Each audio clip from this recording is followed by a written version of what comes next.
Welcome to Introduction to Project Management, created for MIST2090 by Dr. Nick Berente and Dr. Craig Piercy under Creative Commons Attribution Non-Commercial License.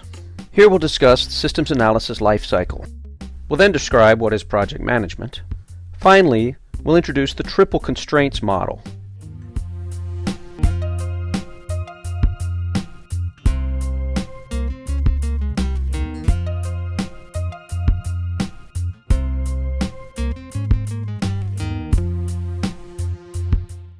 In the IS field, there's something known as the System Development Lifecycle. This provides a framework or process for those who want to lead IT-enabled change.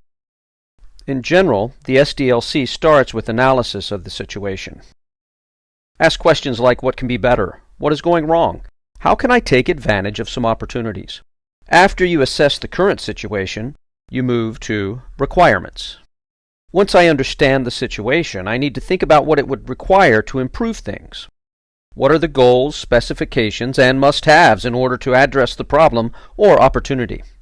After I fully understand the current situation and the requirements for a solution, then I start planning out that solution. What will the future situation look like? How will it be different than the current one?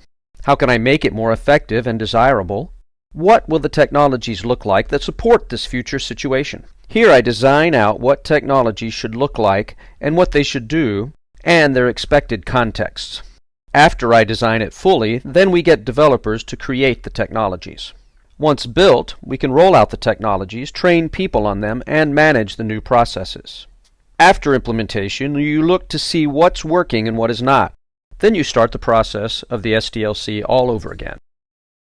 When analyzing a situation in an organization, it always makes sense to analyze it with respect to the goals of the business, their customer segments, the value the business provides, etc. If you're not going to profit, reduce costs, or improve customer value, are you sure you should be making the change? A firm eye on the business model will help when analyzing any existing situation and will also help identify the requirements for an IT-enabled innovation. The SDLC does not happen by itself. Professional project managers actively pay attention to the budgets, milestones, goals, and activities throughout the process to make sure that the SDLC process delivers what it's supposed to deliver, on time, and does not cost too much. Project management is the application of knowledge, skills, tools, and techniques to project activities to meet the project requirements.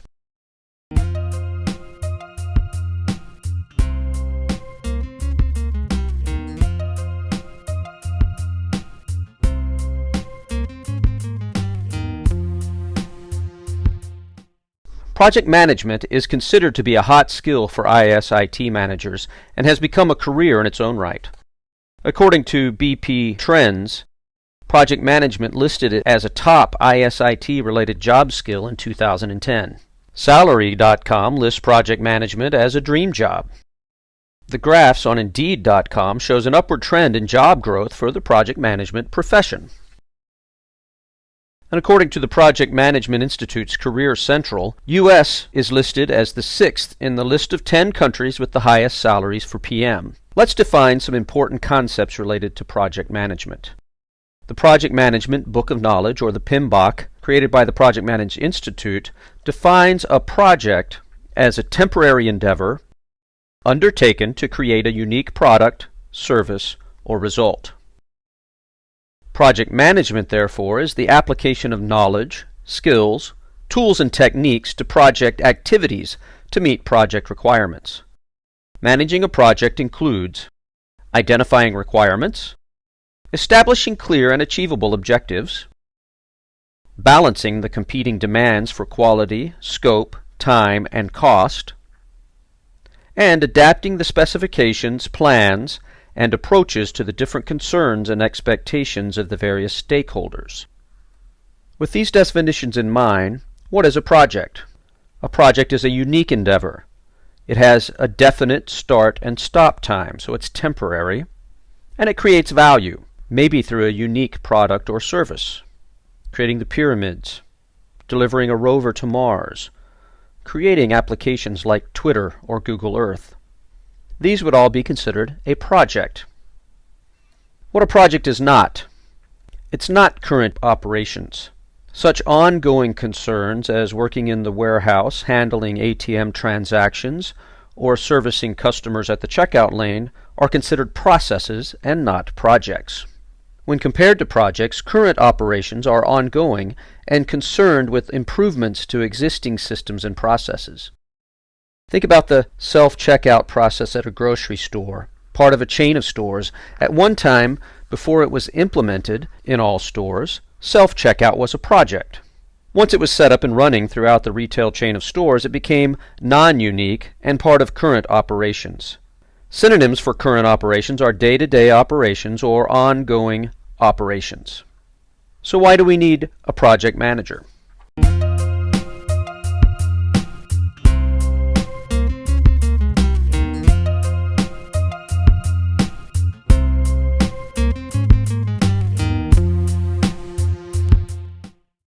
Here we see something known as the triple constraints. The triple constraints are present in every project. In this model, each side constrains the other and is in turn constrained by the other two. Scope is drawn at the base since it is the foundation of what we do for our client. Executing the tasks that are part of the project's scope is how we create measurable organizational value.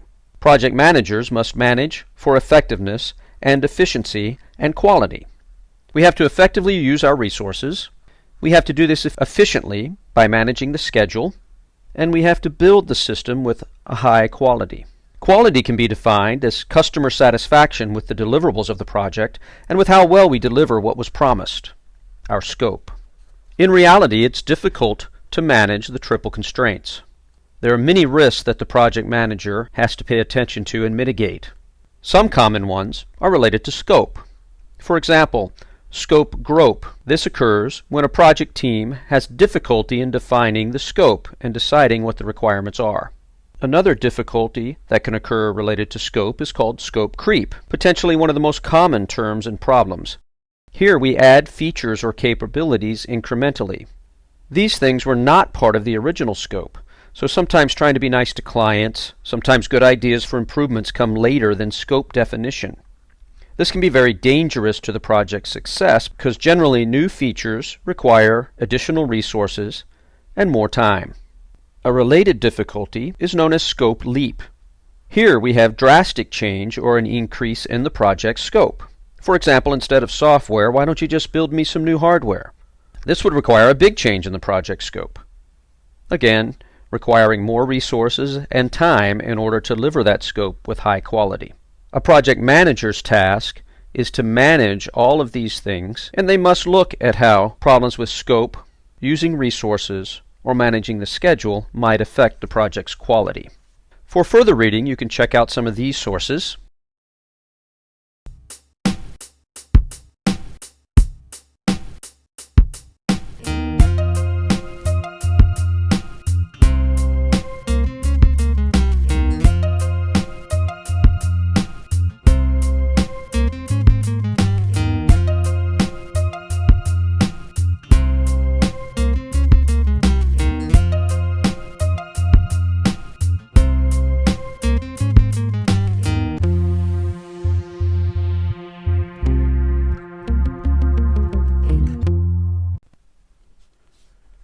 This has been a Piercy production.